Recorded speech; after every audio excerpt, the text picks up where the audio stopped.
Friends of Radio Brea and fans of Tolkien all over the world, welcome back to another appointment. Is that correct? Correct, Beppe. Appointment with many paths, one road, a series of international interviews that will lead us to the Tree of Tales event that will take place this summer in Rimini or on the web. It depends on the pandemic situation. So welcome back to all the crew of Radio Brea. I'm speaking about Tony, Buddy, Ichi, and Luke. Hello, guys.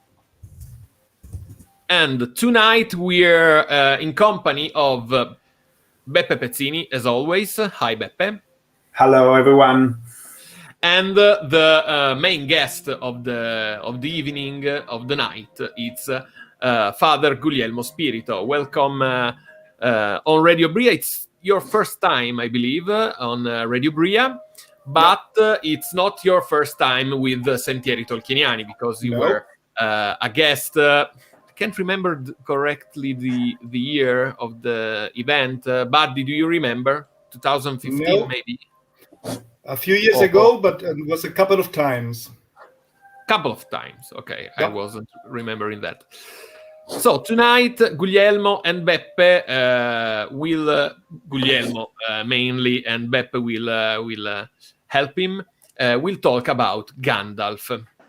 The crew of Radio Brea will be here to assist and with the streaming and the question from the fans. So I'm speaking already too much. I leave the word to Beppe. Thank you very much, everyone, and thanks to Guglielmo. Guglielmo is a special guest, and I am actually very excited because, as I was saying before, Guglielmo is my authority in many respects, not just in Tolkien sense. Guglielmo is one of the most distinguished Tolkien scholars in Italy. He has published a book on Tolkien and Franciscan sensitivity, but he has published a lot of other books and is the author of many contributions on Tolkien. Guglielmo is also one of the main members of the editorial committee of the Tree of Tales, the exhibition we are going to prepare for the meeting of Rimini and beyond. And I can already say now there's going to be a beyond, but I will reveal it in due course. But so in a way, we have been working together with Guglielmo. He's to me a bit like a Gandalf figure, so I'm a bit. I feel really a bit of embarrassment to like a hobbit meeting Gandalf. And tonight we are going to talk about Gandalf. Gandalf is, of course, a key character. He's one of the few characters who is not just present in the Lord of the Rings, but also in the Legendarium from the very beginning, from the beginning of the Silmarillion. He's quite a mysterious figure. He's a figure who is difficult to identify. And tonight I'm pretty sure that we are not going to unravel everything about him. There is something mysterious about Gandalf, and that's, I think, a key feature of his identity. But tonight, together with Guglielmo, who is himself a bit of a wizard figure in many respects, there are two features in particular I want to highlight before we start. And the first is Guglielmo's poetic language. You know that at the very beginning of the world, according to Tolkien, according to the Silmarillion, the language spoken by creatures was poetic.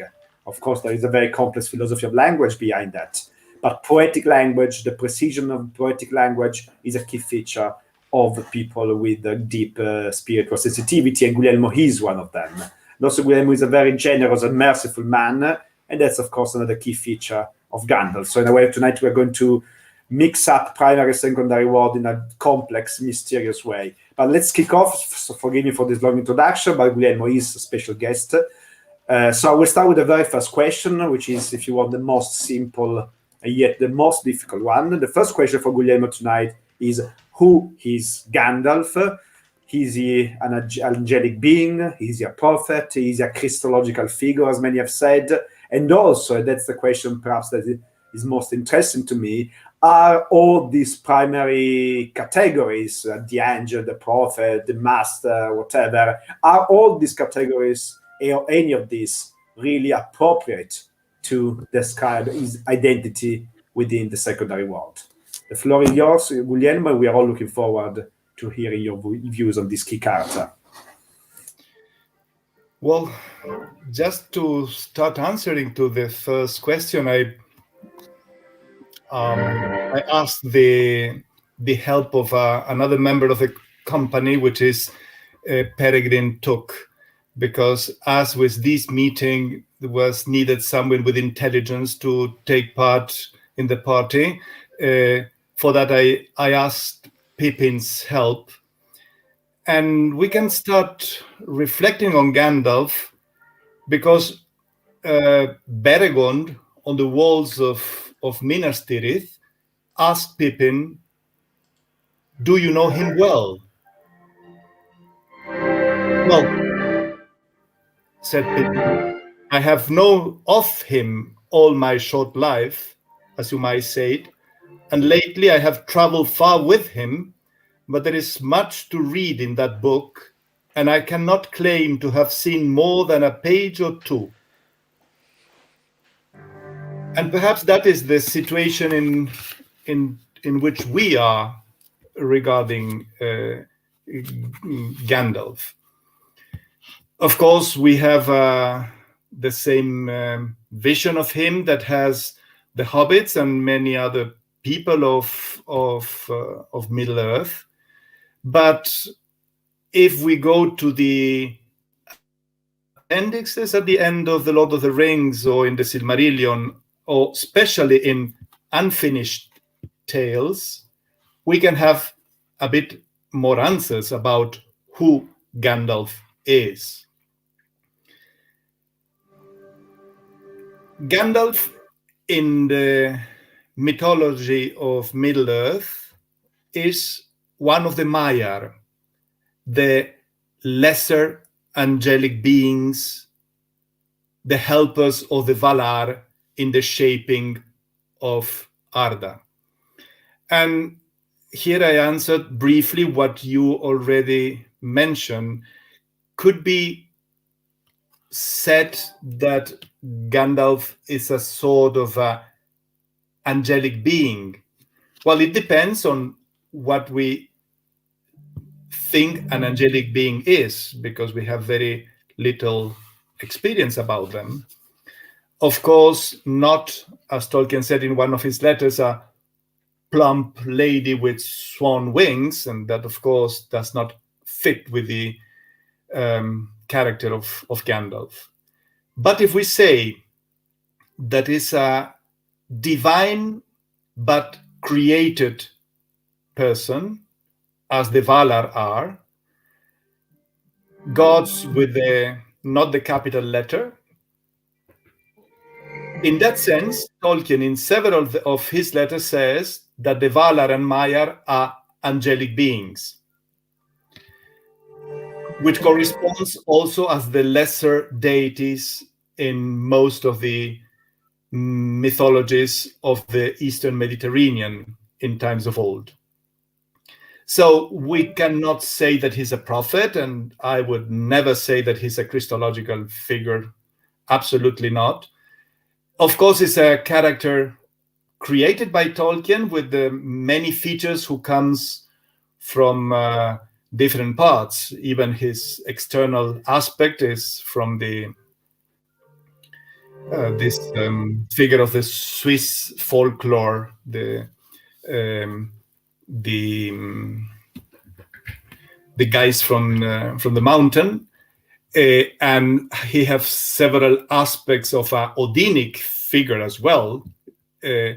But how to say, metaphysically, according to the mythology of Middle Earth, he's a Maya, a lesser god or angelic being who, from the beginning of Arda, is around, but who came in Middle Earth to fulfill a specific mission. And I will move now to the second question, because it's related to this. I mean, we're going to have a lot of questions tonight, so we're going to develop and delve into what Guglielmo started to say about this character. But since you just mentioned that he has been sent to Middle Earth with a mission, so at this point, I think we do really need the second question, which I will ask Manuel to put to Guglielmo. Hi, Father Guglielmo. How does Gandalf live his relationship with those who sent him and the place where he came from? Why is he the only Histar to remain faithful to his mission in obedience to Manwë? Well, we go in deep waters already. Yes, wizard is a translation of the Quenya Istar. In Sindarin will be Ithron, one of the members of an order, as they call it, who the order of the Heren Istarion, the order of wizards, and they were sent by the lords of the West, the Valar. So if we don't have in mind the history of the Silmarillion and the shaping of Arda and the disruptive music of Melkor, who became Morgoth, and the fall of Morgoth and several of the Vanya of the Maiar after him. So the angelic fall, we would say in our own language, that is the background of the strife of Arda and Middle Earth. So in a certain moment, out of compassion and pity for the peoples who lives in Middle Earth, the lords of the West, the Valar, choose to send some Maiar to help them to contrast the work of Sauron, who himself was a Maiar who had followed the fall of Melkor. And so it's from Valinor that these wizards came, and they took the shape and the body and mind of old men. They are truly incarnate. It's not a fiction. They become these old men, but having the spirit of a Maya inside, they live long and they grow old very slowly, but they hide the power. And they were chosen to contrast the disasters caused by the rebellion of Melkor, and now for the new rising of Sauron. And curiously enough, the first who was chosen, Kurumo, well, better known as Saruman, was chosen by Aule, perhaps because also Sauron, when he was faithful, was a Maya of Aule. So Saruman was sent to replace the lost place lost by Sauron. And then Radagast was chosen by Yavanna, and Manwë chose Olorin, that we know as Gandalf. And Olorin, he did not volunteer to come because he said that he was afraid. He doesn't feel himself fitting for the mission. And Manwë said that was all the more reason why he should go. And he commanded Olorin to go as the third. But Varda looked and said, not as the third. And Saruman always remember that. And they arrive in the shores of Middle Earth and start, well, there are mentioned other two, the blue wizards who went to the east, and the ways are lost and we don't know what happened to them, but most probably they failed in the mission, and even perhaps in some note Tolkien says that perhaps they are at the origin of some occultist or black magic's cults. Radagast, we know that he was so fascinated with these creatures that Yavanna loved, but he almost forgot the task of contrasting Sauron. Saruman, we know, he totally betrayed. So finally, only Mithrandir, the Grey Pilgrim, Olorin in Valinor, Gandalf, as was known by the peoples of Middle-earth, remain faithful and fulfill his task in obedience to Manwë. So finally, the Maya chosen by Manwë was the one who was able to lead the last war against Sauron. Thanks, Guglielmo. I will again introduce the third question, starting from your very last words, which especially the verb you use, the verb lead, to lead. Gandalf is a leader to a certain extent, meaning that he's leading other people, he's leading other characters. And indeed, in the Unfinished Tales, Tolkien says that he was sent to contrast Sauron, but also to reawaken the strength and the courage of the people of Middle-earth. But this introduces a problem, which is very clearly focalized by the next question, which Luke is going to ask, which has to do with the Gandalf's relation with the other characters in the story of the Lord of the Rings. Okay. In a key moment, Saruman accuses Gandalf to be a sort of puppet master, using other characters as pawns on his table, manipulating them as long as he needs them. And Gandalf does in fact advise, provokes, inspire many characters' choice, including those Thorin, Bilbo, Frodo, and many others. Does Saruman's church then have some ground? Is Gandalf a manipulator with no respect of freedom for others? Why is doing that? Well, in Unfinished Tales, is said that they were bidden, all the wizards, to advise and persuade men and elves to good, and to seek to unite in love and understanding all those whom Sauron, should he come again, would endeavor to dominate and corrupt. But they were forbidden to match his power with power, or to seek to dominate elves or men by force and fear. That was the explicit command that they received. In fact, that was not the path chosen by Saruman.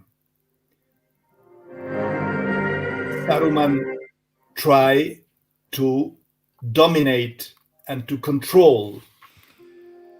Instead, well, in fact, in psychology, we will say the accusations of Saruman are a projection. He accused Gandalf of his own behavior, pointing one finger against Gandalf. He's pointing three fingers against himself, because it's exactly what Saruman does, becoming a manipulator. Instead, Gandalf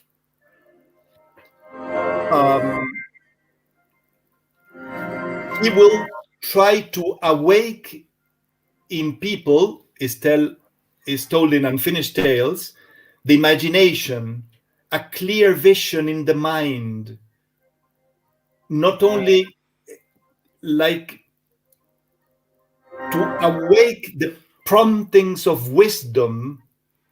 And it's said that many times Olorin, Mithrandir,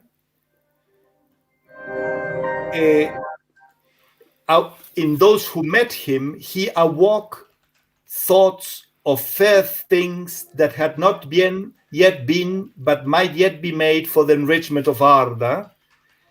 And in general, is all the activity of Gandalf, awaken the best things in people.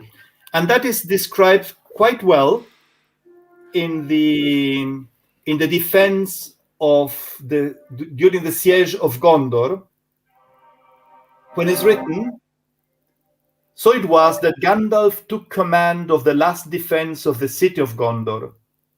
Wherever he came, men's hearts would lift again, and the winged shadows pass from memory.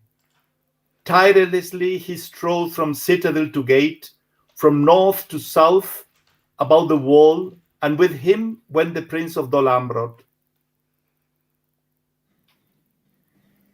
And yet, when they had gone, the shadows closed on men again, and their hearts went cold, and the valor of Gondor withered into ash.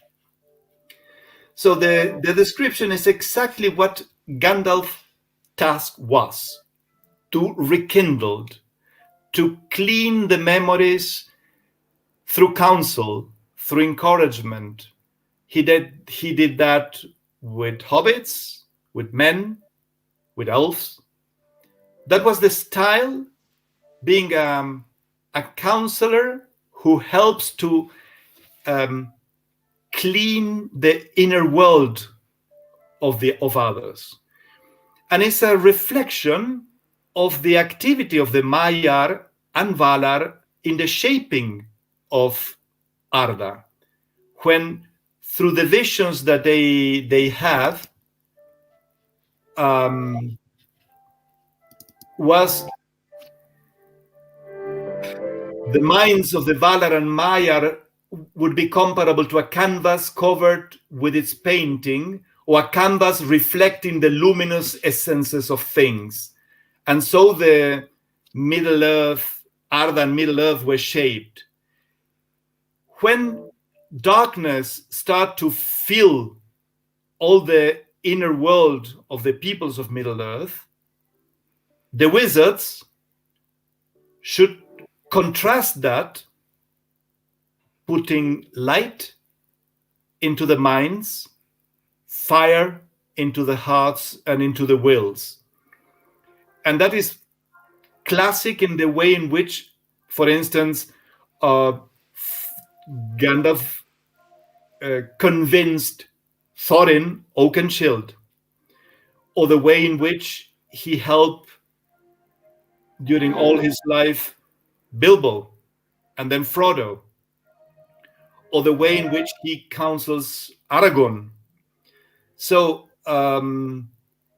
Gandalf fulfilled his mission respecting always the freedom of others, never using fear or desire to control.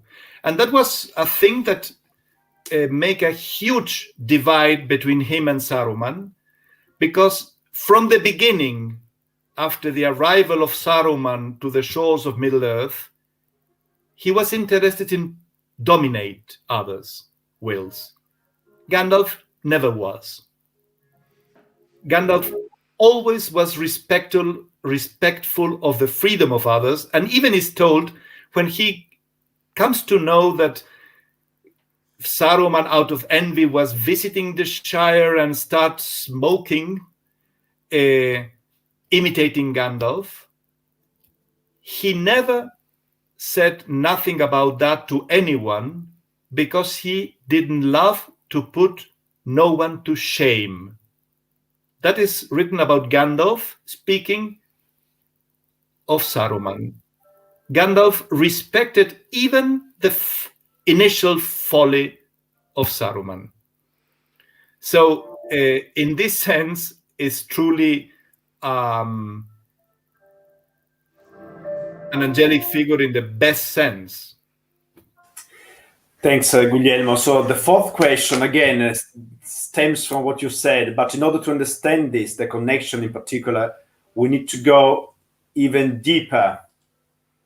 So we've got to go even deeper. Guglielmo has gone. fallen like Gandalf in Moria. Okay. So now we have a little break away. we need to wait him to come back as a white Guglielmo. So while we wait for Guglielmo, so I want to highlight something that Guglielmo said for the sake of everyone, okay? Because we hear, so we are going to the very death of Arda, if you want, okay? So you notice that Guglielmo was talking about the fact that Gandalf, in a sense, Olorin, is continuing his task as a sub-creator, as a Maya. You remember that at the beginning of the Silmarillion, the Valar and the Maya are the ones who are given the task to create the world of Arda. So the world of Arda is, if to a certain extent, the work of art of the Valar and the Maya. And this is not done only once. It's not just at the beginning, but it continues to hold the history. So Guglielmo made this very interesting point, which is the fact that, in a sense, what Gandalf is doing is simply what he has been doing, what the Valar and the Maya have been doing for the whole history of Arda, which is to create a world, to be artist. But this opens a big problem, okay, which is a problem which is addressed at the very beginning of the Silmarillion. If you remember the Ainulindale, at the beginning of the Ainulindale, Ilúvatar gives the plan to the Valar. So the Valar know what they have to play about. So he inspires them.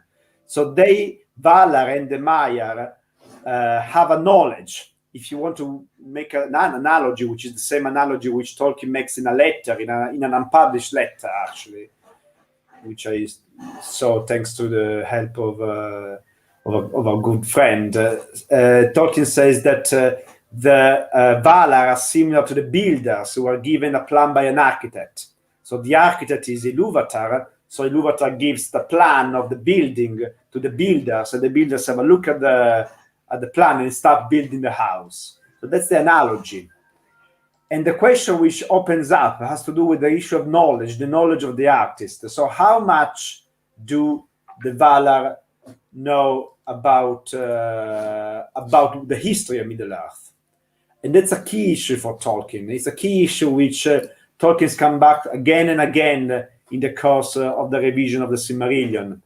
Because this is how much the Valar know about the history of Middle-earth. Because if the history of Middle-earth is like a movie to a certain extent, and the elves and the men are like actors playing the movie, the Valar are like the director or the editors, so they know what's going to happen. But if they know what's going to happen, where is free will? I mean, how the characters can be free? And also, how the Valar and the Maya can interact with these characters if they already know what's going to happen. And the answer to this big issue, while we wait for Guglielmo to come back, because that's really what I wanted to ask him about, is that it seems that the Valar and Gandalf in particular forget something. I don't know if you remember from your secondary school years the myth of Plato, the idea of Plato. That Plato says that when the souls, Plato believed in the reincarnation of the souls, so the souls after death, they will come back. But this stage, the souls will forget. Okay, now Guglielmo is back, but I'll finish this while Guglielmo was going back. So, and I introduced the question which Luke is going to answer. So the Anto is going to answer. So Guglielmo was talking about here, highlighting what you were saying before, the idea that to a certain extent Gandalf and Olorin are still sub-creators, are still doing what they have been doing for the whole history of Arda, which is to create the history of Arda. So the final question, which we wanted to ask, is about the knowledge. How much does Gandalf know about what's going to happen? Because we know from the Silmarillion that the Valar and the Maya were given a fair amount of knowledge of what's going to happen, what was supposed to happen in the history of Middle-earth. But if they already knew something, where is free will, and how do they interact with characters who don't know much? So the fourth question is related to what you were saying about the sub-creating function of the Valar and the Maya. So I will ask Anto to put the final question, the fourth question, not the final, the fourth question to Guglielmo. Then we open up the discussion.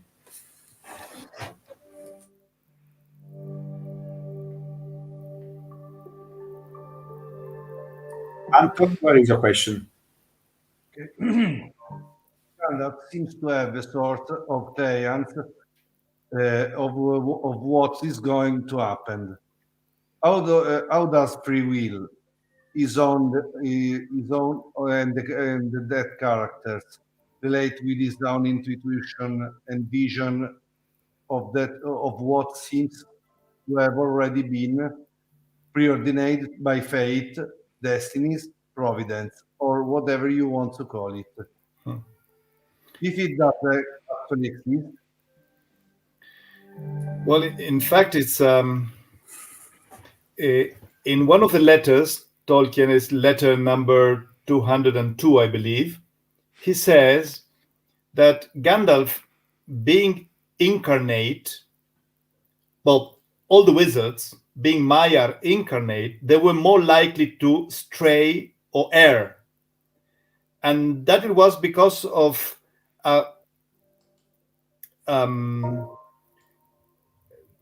this option to become human. So their knowledge become dim, much less acute than was when they were in the full condition of Maiar. Even when Gandalf returned after the fall in Moria, he has a far greater inner power, but he needs to keep again persuasion and patience, and he's impatient because he knows that the time is running short. But when he starts speaking with the companions, with Aragorn and Legolas and Gimli, he says, I know more things that I knew, but other things I cannot see. And for instance, new things for him, the fact that Frodo and Sam went to Mordor alone. So he does not know everything. He kept knowing the big plan, as when explaining to Frodo at the beginning the finding of the ring and the handing over of the ring. He said, well, there were other powers at work when Bilbo found the ring. It means that he was meant to find it. And that means that you were meant to have it. And that could be an encouraging thought. Frodo answered, no, it is not. But so Gandalf knows what is going on, knows the intentions of the Valar of being involved and the desire to defeat Sauron. But all the game is open because it depends on the free will, the acceptance, the goodwill of the free people of Middle-earth. So when he speaks about chance, it's a very pudic way to speak about the respect of free will. But there is a sort of providence guiding the events, and the presence of Gandalf himself is a sign of this interest that the Lord of the West kept on the suffering of the people of Middle-earth. So the insistence of Gandalf, even with a bigger power now, because in Amon Hen, when Frodo is doubting and put on the ring after flying from Boromir, and the eye is just about to see him, and he hear the voice inside, take it off. And it's Gandalf who is inspiring him from afar, the signature of Gandalf is "Take it off, fool." Oh, that is the kind way of Gandalf.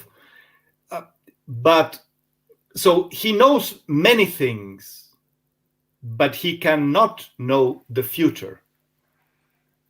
So he has more intuitions and visions, but not enough. So because only Ilúvatar can know exactly the future. It's a very clear limit for Gandalf. But there is an element which is usually non-mentioned, and is among the papers of Tolkien in the Bodleian Library in Oxford, and in the big book, A Reader's Companion of the Lord of the Rings by Hammond and Skoll, is mentioned. And it's quite interesting because perhaps it's the best element of this, how to say, true angelic condition of Gandalf. Saruman has lost all sense of humor, said Tolkien. And the sense of humor always was very strong in Gandalf. And that corresponds to the beautiful intuition that Chesterton said, no?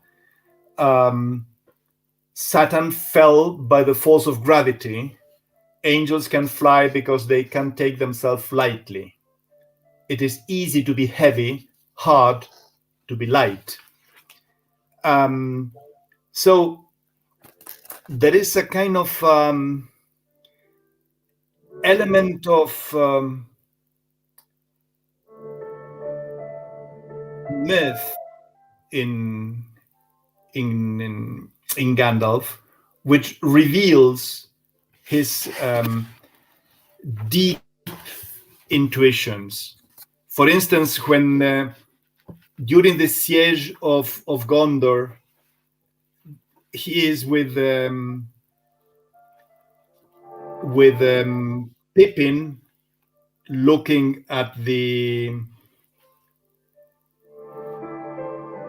gloaming in the direction of Gondor, and Pippin says, it seems that under all the wrinkles who cover the face of Gandalf, there was a kind of source of mirth that can come out and explode.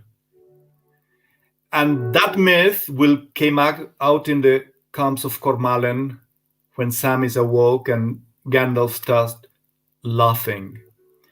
This kind of mirth is the true nature of the Maya who comes out, making by the light, shaping everything in light and joyfulness and blessedness. And there, the full nature of Gandalf is revealed. So it's curious that in all his humility, in all his fragility, in all his impatience, there is a fulfillment of the mission of Gandalf and the revelation of his true nature as a Maya through his enormous capacity of searching for good, for truth, but for beauty and for joy, especially for joy. Thank you very much, Guglielmo. A lot of things they will require a whole evening to discuss, especially I really like what you pointed out about the myth. So we have many questions, tonight as expected. So I will ask Gilby to start asking the questions yourself, either from Facebook or YouTube, because I've seen that they will be coming. So I will leave you and Ichigo ask the question we got to Guglielmo. If there is still time, I will ask another question later on. But first, the question from the audience. Sure. First question from the audience is from Eduardo, which asks, did Gandalf truly die in Moria? Not everyone agrees. and how is his death necessary for the final victory? Gandalf the Grey wasn't strong enough. Well, I believe that Tolkien himself answered to that in some letter to some of the readers. I don't remember now the number of the letter. Yes, he truly he's unbodied. How to say so he's sent again. So it's not a death as humans have, which has no possibility of being repaired. It's closer perhaps to the kind of death possible to the elves, but it's evident that having sacrificed himself for the sake of the rest of the company fighting the Balrog, the laws of the West decided that a stronger power was needed, and so he's sent back a Maiar who receive again the body, but with a higher power. And Tolkien mentions in the letter that perhaps was not only a decision of the laws of the West alone, that perhaps Manwë have consulted Eru as well for doing this.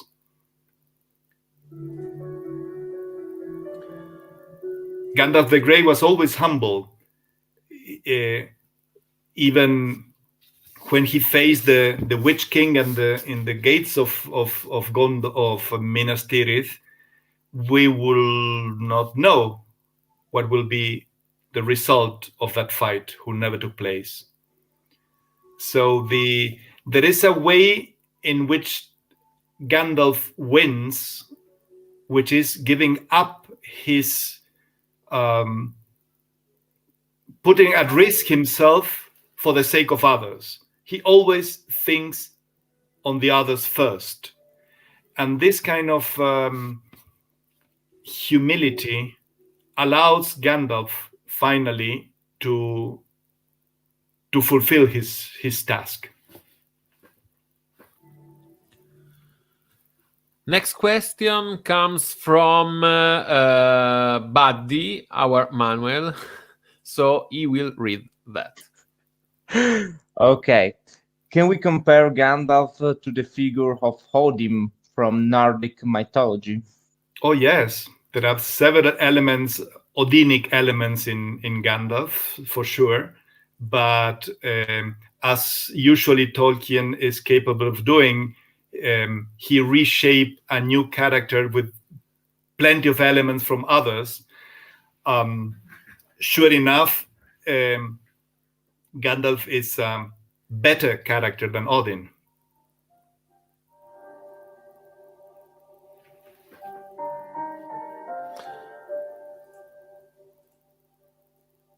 Okay, Ichigo, with the next question from Matteo. What is the difference in friendship between Olorin and Frodo and Olorin and Pippin? Well, I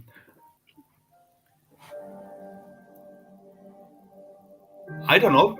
You should ask them, but it seems that there is a kind of affinity between Gandalf and Frodo. This kind of affinity, which you can recognize as well in the relationship between Faramir and Frodo. There is a kind of it's deeper, it's even more personal, more intimate. The relationship with Pippin is strong, but it's more, I would say, more professional. Gandalf has a task to fulfill with all of them, and they are trained and they are grown-ups, no doubt. Mary as well. but there is something more personal as true friendship, I believe, a capacity of putting somehow in some sharing in the same level. Pippin remains always only a disciple, a follower. Gandalf is also always only leading. Though Gandalf has this task also towards Bilbo and towards Frodo, a sort of a Raphael with Tobiah, a sort of a guardian angel. There is a different qualities. It's like the relation that Gandalf has with Aragorn or Faramir, which, as in friendship, there is a kind of mutual recognition. And for me, that is only a sign of a different level of intimacy, nothing more and nothing less.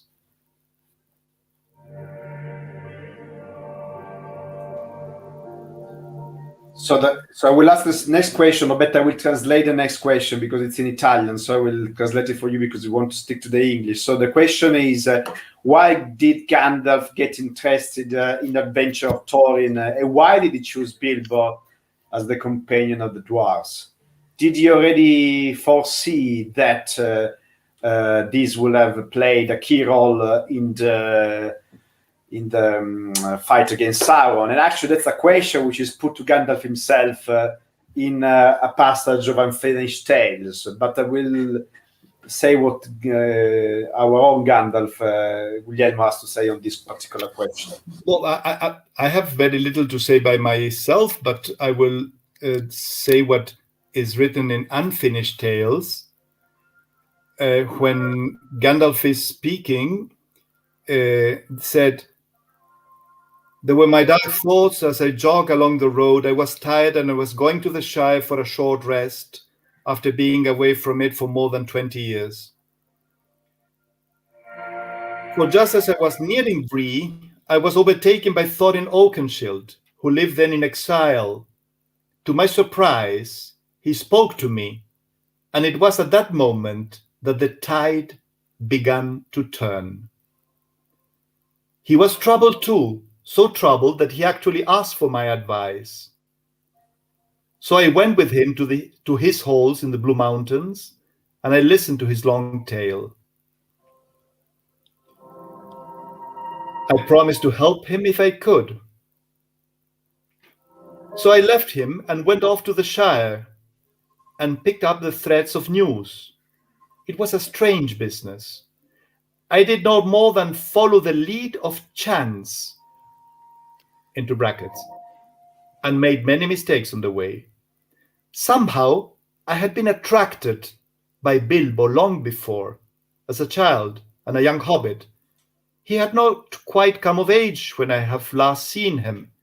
He has stayed in my mind ever since, with his eagerness and his bright eyes and his love of tales and his questions about the wide world outside the Shire.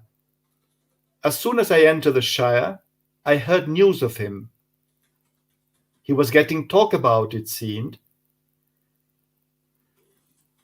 He could be seen talking to strangers, even dwarves. Even dwarves. Suddenly, in my mind, these three things came together. The great dragon with his lust and his keen hearing and scent, the sturdy, heavy-booted dwarfs, and the quick, soft-footed hobbit. I laughed at myself, but I went off at once to have a look at Bilbo. So, Gandalf himself said that was a sort of chance. And he was surprised. Also, in the appendixes of The Lord of the Rings is mentioned the meeting with Thorin, if I recall correctly. And both of them were somehow led and they recognized that their meeting was not by chance, that was meant to happen. So that is evident again, that Gandalf, being incarnate, was unable to decodify immediately everything, though he kept a keen sense of perception and capacity of discernment. And in many occasions is told that he said, well, that thought put sorrow on me, or sort of, I was afraid, but I do not know about what. So the perception is dim, but it's still deeper than in humans. So before we move to the next question, I cannot resist by highlight one point which struck me of the passage you read, which always struck me, which is Gandalf's surprise. Gandalf was surprised. And that's so important, I think, because Tolkien says that the true attitude of the Valar when they come to the world is always of surprise and wonder. So this seems paradoxical, because how can they get surprised if they are divine beings? But there is always something surprising. In that particular case, which is so interesting as well, is the decision of the dwarves, very proud people who really don't like to talk with other people, to ask for help. And that's an element of surprise, this, if you want, humility, this begging of the dwarf of Thorin Oakenshield, a very important dwarf, very humiliated by history, wounded by history. And yet he asks for help. And this gives surprise to Gandalf, and he says the tide begins to turn. So Gandalf has to get surprised and to follow that lead of the surprise. Sorry for... No, it's magnificent, because it corresponds to the, as you said perfectly well, the wonder of the Valar when they see Middle-earth shaped. Because it's the difference between, that will say in the Middle Ages, Thomas Aquinas, whose feast is today, the angelic intelligence will see the things as they are, how to say, in abstract, in theory. But when things are embodied, are in reality, there is a new step that for them was unknown. So they fall in surprise, seeing the things fulfilled. Is the difference between the draft and the final paper. So it is the same dynamic that we can see in Gandalf. And his foresight is mentioned a few pages later, when he insists with Thorin that he should take with him Bilbo. If this hobbit goes with you, you will succeed. If not, you will fail. A foresight is on me, and I'm warning you. As Gandalf would say, that he has the sense that Gollum has something to do for good or evil, and that his fate is linked with Frodo. So he has foresight, though he is still surprised by things.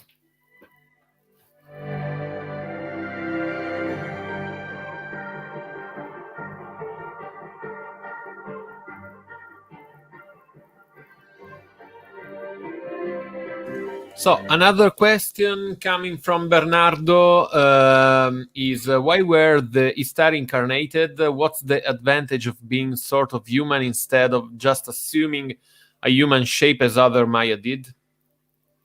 Excellent question, and I have no idea, because I did not decide that things to be so. Usually, as in the tales of the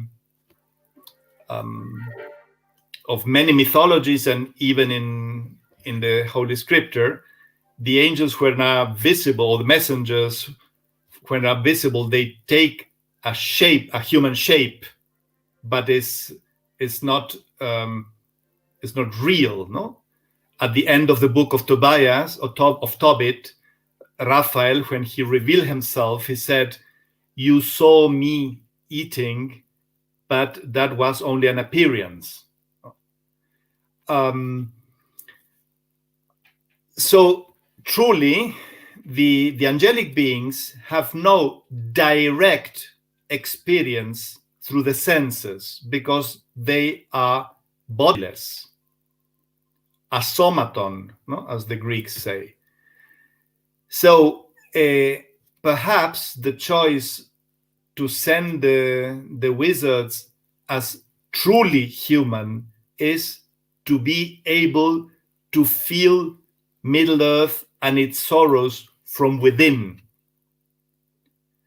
That was unthinkable for the Norse or for the antique Greek, that the divine wants to taste the bitterness of human life. Unthinkable. I don't remember now in this moment if it is Euripides or another. Well, a devotee from Artemisia, Diana, is wounded and is dying, and he called the goddess for help. And the goddess came. And at a certain moment says, but you are dying. And humans, when are dying, have a stench that is unbearable for us immortals. And she left. That is the... Sophocles' Philoctetes. The same, yes. So that is the divide between divine and human in all mythologies. This bridge, Tolkien decided that these messengers, these angeli, should cross it to experience Middle-earth and its sorrows from inside. Perhaps it comes from his upbringing and the perception of the redemption which comes from inside, not from outside. But that will be in Morgoth Ring, the dialogue about the possibility of the divine to enter its creation. That partially with created gods, with lesser divinities as the Maya, that already happened. So there is a final question, I think, because the time is almost run up, by Ivan, which I will translate for you, Guglielmo, which is about the white color of Gandalf when he comes back after his fall in Moria. And Ivano says that he does not really find a connection with the transfiguration of Christ or his resurrection, and he would like to ask Father Guglielmo what he thinks about the whiteness of Gandalf, and whether this is connected to the fact that Gandalf becomes like Saruman was supposed to be, as Gandalf himself says. And this has to do because Saruman did not want to become grey before, whereas Saruman fell into the trap of his own pride and desire for power. But in general, what do you think about the whiteness of Gandalf once he's come back from his fall in Moria? Oh my! The range of symbols in colors is extremely rich, and in the whole work of Tolkien, darkness and brightness are opposite sides. No? So it's not absolutely Manichaean, but everything that is fallen is obscure, and everything that is golden or luminous is, fulfilled. No? And that corresponds to many symbolic systems in many mythologies. So I don't know the reason for which Tolkien chose that. Perhaps the as Saruman already arrives in being so self-conscious of himself, so already with a sort of pride, which is not very hidden because he's jealous from the beginning, before leaving Valinor. Already he's grudging against Gandalf. So he's unable to preserve his own identity, and the decomposition of light into many colors, as when he says that he becomes multicolor, is the loss of his identity. He's supposed to be radiant from the beginning until the end, and he lost that. But that is the symbol of the same symbol, linguistically speaking, of Lucifer, the bearing of light, who become pit of darkness. Instead, Gandalf, who passed a lot of time with Nienna, with the tears of Nienna, and in the houses of Nienna, of everything is gray, because of the sorrow who is woven in the fabric of Middle-earth. And he learns from Nienna compassion and pity and mercy for the suffering of Middle-earth, of Arda. So being dressed in gray reveals already not only the humility of Gandalf. All us who dress in gray, we are extremely humble. But the fact that he does not want to be someone else, he does not want to shine. And when he's sent back, he's appointed to that mission because more light is requested to fight darkness. So he unwillingly, is dressed in white. But the inner self of Gandalf does not change. He remains humble and faithful. He still perceives himself very low because he knows that he's only a messenger, an angelos. He's not a lord. He's not one of the lords of the West. He has a mission, a task.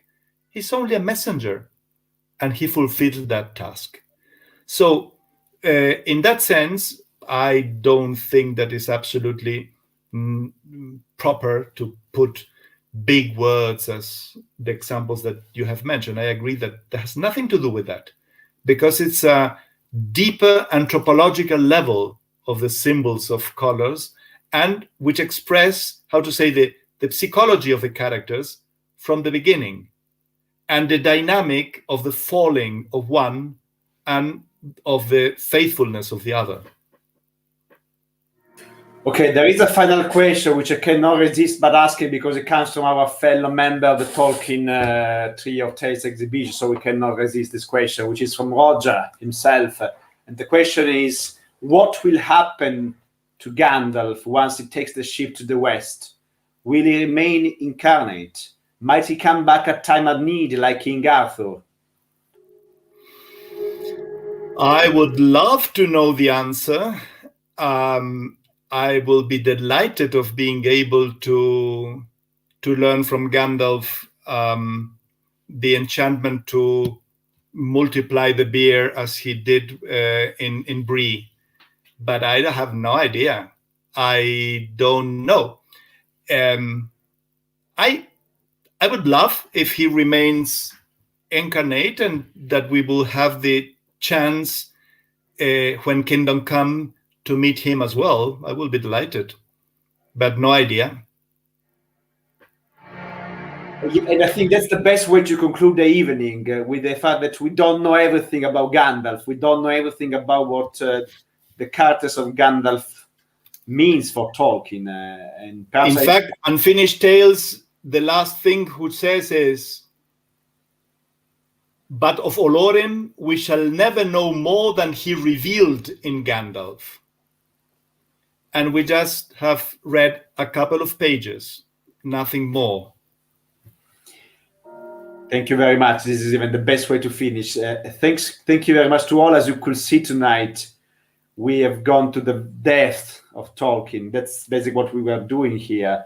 And I thank the people who are following us faithfully. I mean, we are really betting on the depth and the quality. That's what we are doing here. I mean, thinking that loving beauty and meaning and truth is more important than everything else. And that would be rewarded for that. So I'm very grateful to Guglielmo tonight for keeping us always at this level, at the level of where everything that matters is just a contemplation of the depth of Tolkien's literature.